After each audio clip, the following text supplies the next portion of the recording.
Not long ago, a news story about a major American company broke out, and the story shocked people.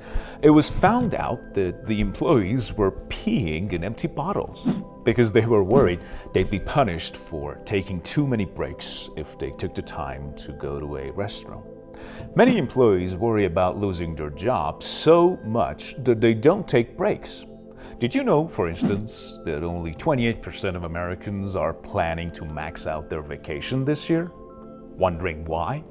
Let's take a look at how employees are treated in one big company. From one who said, "Nearly every person I work with, I saw cry at their desk, men included," to a woman who miscarried twins but went on a business trip the next day. Her boss, she says, told her, "I'm sorry, the work is still going to need to get done." And another woman who had thyroid cancer and was given a low performance rating after she returned from treatment.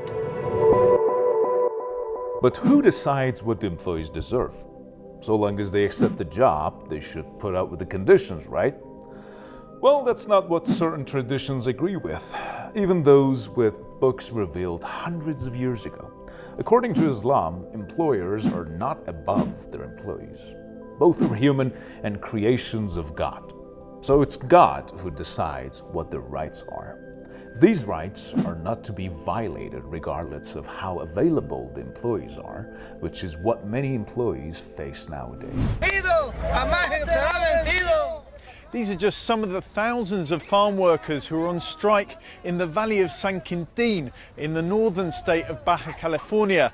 This region and the huge farms in it export millions of tons of fruit and vegetable to the US. And these are the workers that pick that fruit and vegetable. But they say that their salaries haven't increased for years and that they often work in miserable conditions.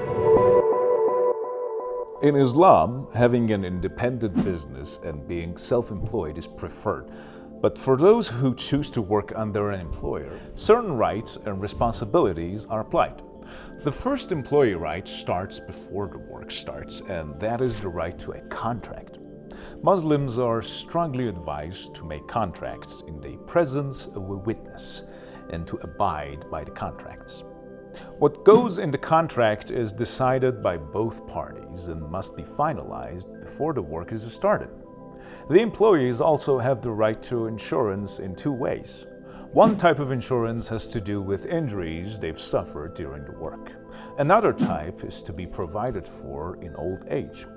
Of course, employees have responsibilities too, but for everything within their power only. Let's talk about mistakes, for instance.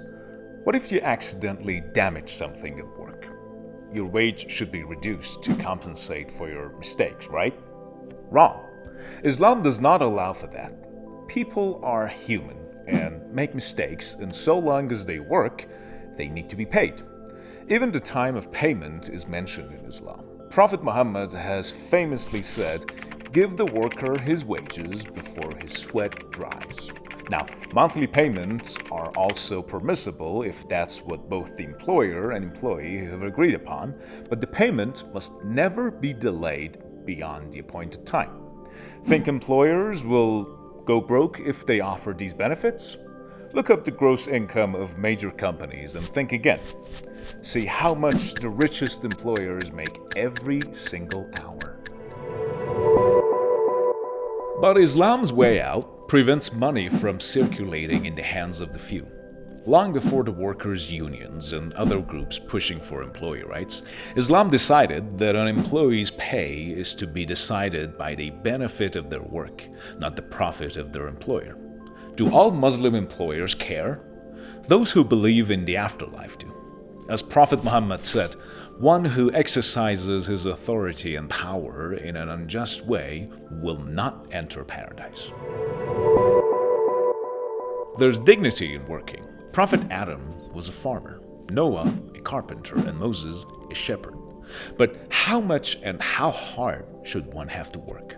Remember the days when one person's labor could support a whole family? Yep, and it wasn't that long ago. Your labor is still making money, it's just not going into your pockets. Employees deserve contracts, insurance, a fair workload, and time off. That's not what you're getting? What can you do about it? Remember, there's always a way out, and you can find it out here in Ways Out. Till next time, take care.